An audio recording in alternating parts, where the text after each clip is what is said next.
Guys, reviewin natin itong bagong Bosca Light 200 watts solar LED light.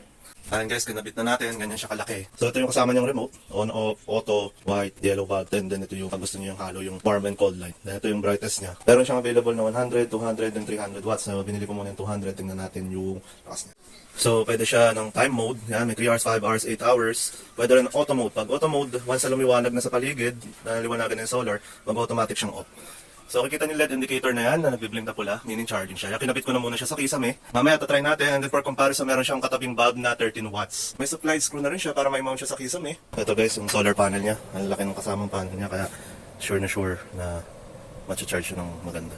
For comparison, ito yung panel ng 100 watt na tube light ng Bosca. Meron siyang 170 pieces LED lights. Meron siyang cool white and warm white bulb. So, yung kasama niyang panel is 18 watts. Ngayon na nga guys, automatic na siya nag-open kasi madalim na yung paligid. Nakaset yung ilaw natin doon sa middle na setting. So, pakita ko sa inyo guys yung high niya. Yan. And then ito yung low. Yung low niya actually maliwanag niya. Para sa cold white, ito siya. Ito yung warm white. And ito yung middle lang. So yung, pakita ko yung comparison ng 13 watt na LED bulb nakatabi niya. So halos magkapantay na guys yung power ng 13 watt bulb sa LED light. Kaya take note, naka-low mode pa yung ilaw.